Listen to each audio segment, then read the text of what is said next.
Hello, and welcome to our program, Astronomy for Everyone. The topic for this month's program is star parties. And we're going to be talking about the types of things that you should or shouldn't do at one. Here to give us the lowdown on those topics is Tim Campbell, a longtime member of the Ford Amateur Astronomy Club and a NASA JPL Solar System Ambassador. Tim, it's good to have you on the show again. Don, thanks for having me. Well, you're always welcome, of course. Now, etiquette is a big thing at star parties, especially when we're having the public out to look through our scopes. So Yes. what should they be keeping in mind? Yeah, so astronomers are used to this, but the general public is just unaware. We want our eyes to be dark adapted, and that means we want to avoid bright lights. So lighting that we use as astronomers would be flashlights that are essentially red. You could just put a red filter or piece of film over an ordinary flashlight if you don't own one of those. Most astronomers do. You want to avoid turning on things like car headlights and things like that. It takes about 40 minutes for your eyes to be dark adapted, but in about 20 minutes, you're most of the way there. Turn on a bright light, and it's back to square zero, waiting to get dark adapted. And if you're not dark adapted, you don't see the faint things in the telescope. Good point. Good point. So good thing to remember is forget white lights. Forget white lights. Especially the flashlight on your cell phone? Or, people want to take flash photography, not a good idea. Not a good idea, no. That, again, the white flash of light, you want to minimize light to take photographs. Yes. So, even if you're trying to photograph the moon. Now, what about walking from telescope to telescope? Yeah, so it's quite dark. We do try and have some dim red lighting available so that people don't trip. We're conscious of that. But you do want to watch your footing, right? The ground may not necessarily be even. You do want to be careful. Don't run. You don't want to trip on any pieces of equipment. And certainly parents should be mindful of their children, make sure that they're not running around, because that's something that kids just love to do that. And not really a good scene for pets. I know people love to take their pets to love to take your pet to the park. Probably not the best to bring the pet to the park. Again, with the leash, the dog wants to run a little bit or circle back, and wrapping around every piece of equipment. And no, not a good thing. So we'll leave the dog at home. Yep. Now, when people go up to the telescope to actually view, what should they be keeping in mind? So a telescope is pointed at a really tiny piece of the sky. And if you bump it, it's no longer looking at the target you actually wanted to see. So some astronomers will have maybe a ladder or something you can brace yourself on to keep yourself steady as you lean over to look into the eyepiece, but you do want to avoid moving the scope. It is our instinct normally to grab a telescope or grab binoculars and bring that to our eye, but if you do that, you've just moved it, and now you're not going to see the thing that you wanted to see. It generally won't damage the equipment, but the astronomer will then need several minutes to get that object back targeted in the telescope, and there might be 20 people standing in line behind you, so they don't necessarily appreciate that delay. So avoid touching the telescope without asking the astronomer first. True, because it'll already be focused for them, and this way we can avoid unnecessary delay.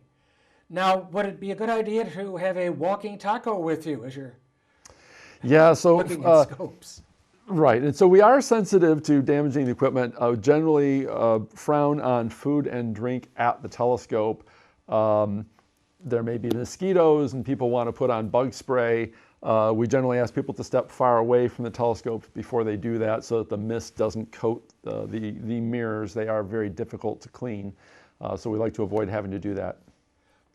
Good thing to keep in mind. And what about speaking? Can people shout, or should they keep more of a hushed tone like a library? People see things through telescopes that can get them really excited. We do try and keep the volume level down somewhat. I realize people will look in the telescope, and it is honestly very thrilling when somebody sees something in a telescope and you're not sure if they're seeing it, and then all of a sudden you get this emotional outburst and you go, oh, they definitely saw it now. The rings of Saturn for the first time in your life. It's hard oh my gosh, I guess that exactly. would be all right, but just continually talking in a loud voice would be disruptive to the other folks around them. Exactly. Right.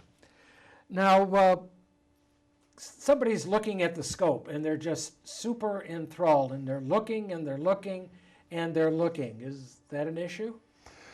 Well, you do want to be somewhat conscious of the fact that there are a lot of people standing in line. And I've seen the opposite, where somebody just glances in the telescope and they move on, and it's like, you know, you didn't really get a good look. Spend a few seconds, you know, maybe 15, 20, 30 seconds appreciating what it is that you're looking at, inspecting it. But don't hover at the eyepiece for minutes on end. Okay. And suppose the person would want to inquire about what it is that they're looking at. Oh, absolutely. Ask questions. Ask all kinds of questions. And, you know, a lot of these things are quite beautiful, but they scientifically usually mean something significant, or there are a lot of things that we've learned about it.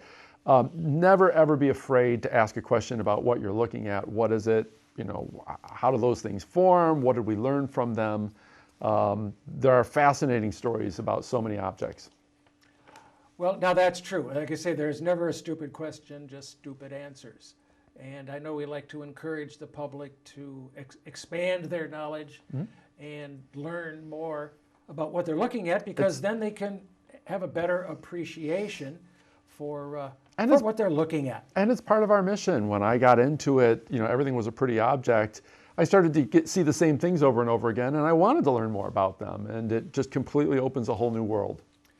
And this really does open up a whole new world, as you just said, for a person who has an interest in it, but really not much knowledge. And so they should never be afraid to ask us a question, or even come back later, Right. you know, to any other of the astronomers and say, you know, and then ask the question. Because I know, being at star parties myself, we're always eager to share our knowledge. And most astronomers would love it if you would ask them the questions. Absolutely. We certainly like to share. Well, we've really had a great conversation about the etiquette at the star party. We're going to take a quick break. If you have a question, as always, you can send us an email. The address, as always, is down there in the lower third at the bottom of your screen. And coming up next with Term of the Month is Stephen. Thanks, Don. The term of the month is space tourism.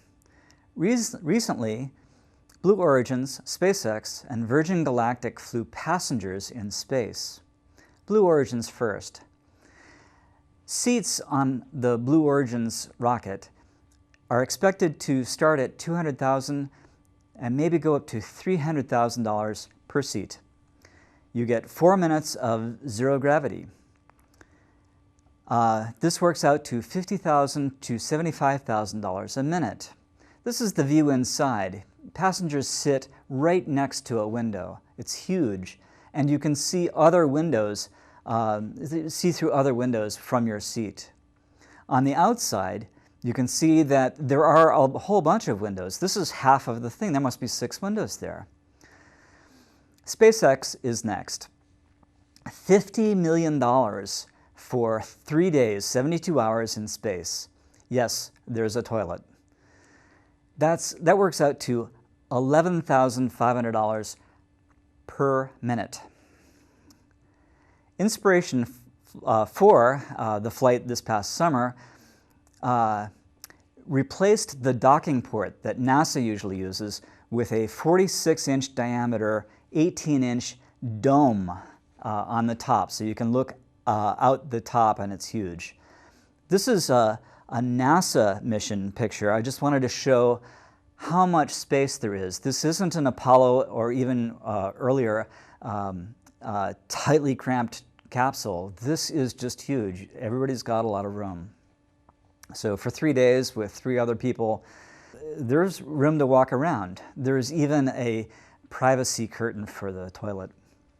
And then from the outside, SpaceX has a capsule that lands in water. So this was a NASA mission, and frogmen were helping the astronauts get out. So it's not that big a deal.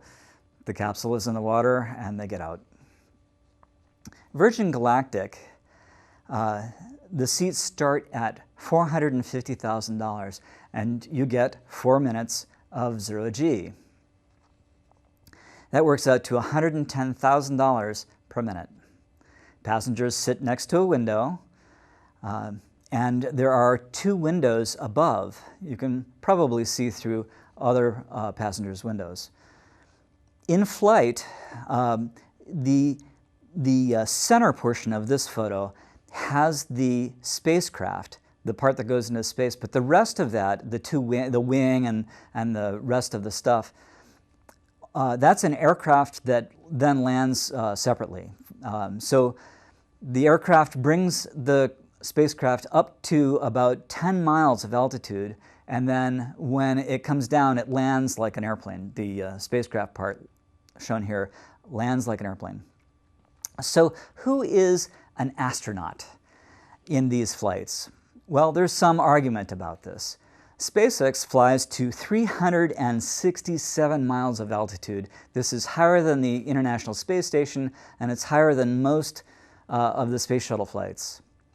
3 days in orbit is a long time. This is definitely a long time in space, 48 orbits maybe. The flight is entirely automated, but in any space flight, not everybody is the pilot. So it doesn't really matter that much. Blue Origin flies above 100 kilometers, 62 miles, called the Kármán line. And NASA talks about 100 kilometers being the Kármán line a lot. Virgin Galactic considers 80 kilometers to be the Kármán line. It's a bit fuzzier than you might think. It's supposed to be a line above which you need a rocket in order to stay in the air. That's the calculation. And originally it was closer to 80 kilometers than 100. Virgin Galactic flies at 92 kilometers. So I think all of the passengers on these spacecraft are astronauts, no question about it. And that is term of the month, space tourism. Back to you, Don.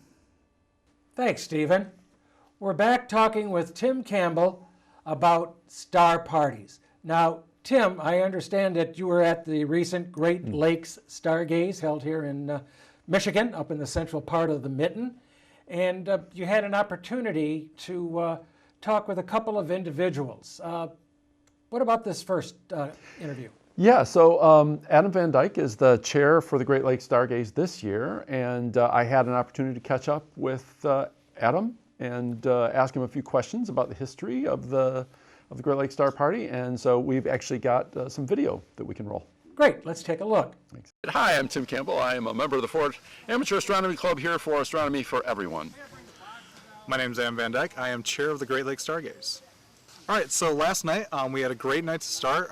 Clear skies all the way up until 2 a.m., then some clouds rolled in, but we had probably 40 people set up on the hill and observing into the night. Pretty open here, so usually if you ask someone, go up and can I take a look, they'll let you look through the scope. Behind us, this is our club scope, the Great Lakes Stargaze. This is our 29-inch Dob, nicknamed the Dob Father. We use a 10-foot apple orchard ladder to reach the eyepiece.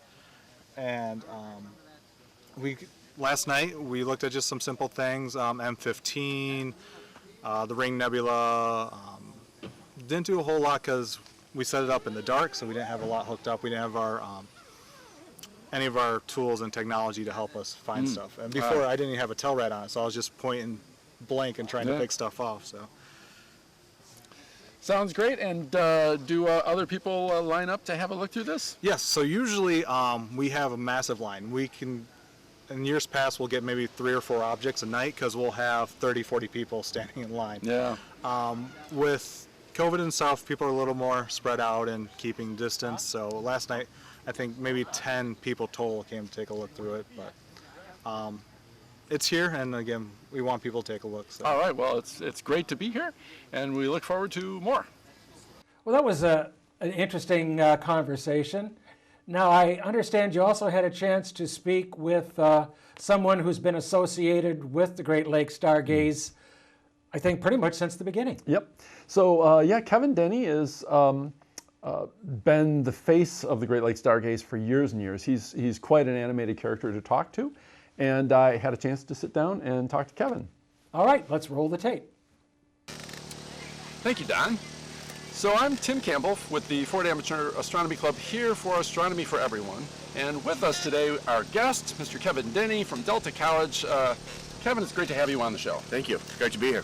All right, so Kevin, we wanted to talk about the Great Lakes Stargaze and differentiate that a little bit with astronomy at the beach.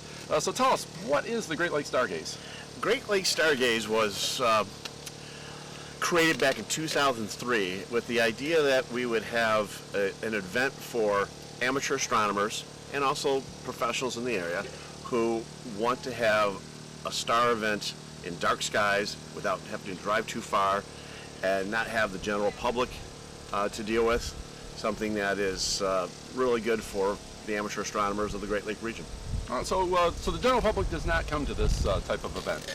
Usually not. Now that's not to say we don't get people who aren't at that level of amateur astronomers. We do get people who hear about us and they want to come and see what it's all about, and they do. Anybody can register. It is open to anybody, but it's specifically more designed for the amateur astronomer.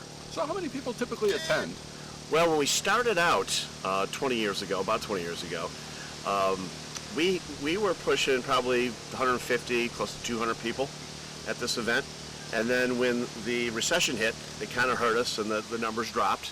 And ever since the recession has ended, we've been slowly rebounding, but then we got hit with the pandemic. Yeah, so how did that affect us? Well, it did. We still did the event because it's outdoors. So last year, before the pandemic hit, we were probably pulling in 120 people, roughly, give or take. And once the pandemic hit, we had a hard decision. Do we still do it? Don't we do it? And we decided to still go ahead with it because, again, it's outdoors. But we downscaled and just did a basic walk-in star party, and we still got a decent crowd last year, about 60 or so people.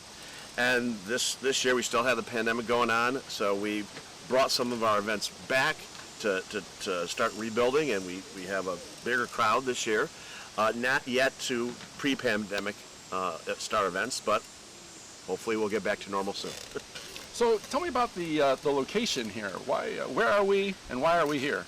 We're at River Valley RV Park, just outside Gladwin, and we chose this for a couple of reasons. One, we again didn't want people to have to drive too far, and most of the people that come to this are from the Detroit area, so we didn't want to get with a crazy distance for them to drive. We also wanted a campground that could accommodate us, and we knew of this campground before we started this event because the local astronomy club would come up here and observe on occasion, so we knew the owners and we were aware of the facility, so we thought this would be a good spot. It wasn't terribly far, and the owners in the facility would accommodate us, and for us it's only about an hour drive depending on where in the Tri-Cities you live, so it worked out for a number of reasons. And also, main reason is dark skies. We have fairly dark skies here. You could certainly get darker in Michigan, but again, without having to drive terribly far, this works out well. Yeah, so here in Gladwin. Yep. All right. I also wanted to ask, you mentioned about the sky quality, pretty good dark skies. Oh yeah. I would say, easy to see the Milky Way. Oh, Milky Way, and if you get a good clear night, Milky Way just smacks you in the face. Yeah. The other night it was beaming brightly. I think it smacked me in the face and knocked me over. So how far do people come to attend? What's the farthest that you can think of that somebody has come from? The furthest, we had somebody from Arizona. Oh, wow. Arizona. Most of the people come are from Michigan. Going a little bit further out, we do get people from surrounding states. We do this particular weekend have people from Ohio. We do get people from Canada on occasion, but I'd say probably 90% is Michigan. Tell me about, so there are speakers, typically most years. Tell me about the sorts of speakers. Yeah, most years we since we started this in 2003, we've had speakers to be a part of the event, to give amateurs useful information that they could use and find interesting. And with the pandemic, we cut that part of the program out. But while we were doing the program, we would get speakers from the local area, local astronomy clubs. We'd sometimes reach out further to bigger name people. We've had Phil Harrison early on. We had David Levy a few years ago, and more recently we had Brother Guy. the astronomer to the Pope, Yep. just to name a few. All right, excellent. So also we noticed at the event that there's a modest admission fee. There's also a raffle for fundraising. What do the funds go for? Well, when the plan when we started this was to not just offer a venue for astronomers to come to, but we also had a goal to raise money over time to build a big telescope that everybody could enjoy. And so over the years, we raised a little money each year, and we finally, probably about 4 years ago, had enough money put together to where we were at a point to where we could buy something bigger. And we found this for sale from a gentleman in Rochester, New York. And after wheeling and dealing with him, we bought the scope and the trailer that we pull it in. And we decided it was a neat project, we should give it a try, and so here it is. So this telescope was built with the money we raised from this event, and again, the goal is for everybody to get to enjoy it while they're here, because not too many people get a chance to look through a 29-inch mirror telescope, that kind of aperture. And so we also use it with students in the local area, from Delta College, from Eastern Michigan University, at student star parties. And it's, again, for the people who participate. All right. Well, I understand also at Delta College you now have a brand new plane wave telescope. Yes. Still in crates, I believe. Yes. Can you tell us about that? Sure. I've been working for Delta College full-time for 20 years, and ever since I got there, I've been beating the bushes trying to get us to build an observatory, because observing is a big part of our educational program. And I finally got to the point to where the funds were allocated for an observatory, and through a lot of hard work, we ended up purchasing a plane wave 20-inch telescope. That was larger than I expected, but the reason why is because we want a telescope that is accessible to everybody, even somebody in a wheelchair. And so that's why we went with the particular telescope we chose. And this approval happened just before the pandemic hit a year and a half ago. And literally the week before the pandemic hit, we purchased the telescope, we purchased the dome, and during that time, those items were being built and paid for, and we were supposed to start building the building. Well, the building got put on hold because of the pandemic. The school, as many universities and colleges, put a hold on any large building projects, and so we've been in waiting. Now, since then, the telescope is sitting at Delta College at a facility on campus in boxes. And we have the dome that's being stored at the manufacturer, and right now we're waiting for the building to be built. So everything's kind of in limbo for the building and we're not sure yet when that's going to happen. Hopefully soon, like within a year, I hope, but that's where we're at with the project. And once we get it built, it's, to my knowledge, going to be the largest accessible observatory in the state of Michigan, where you can actually look through the telescope. And that was one of the criteria. We want people to look through the telescope, see the photons with their own eyes. Yeah. They are absolutely remarkable instruments. I have a small one myself. I heard. I heard. I'm jealous. So, last question for you. Tell me most notable years at the Stargaze.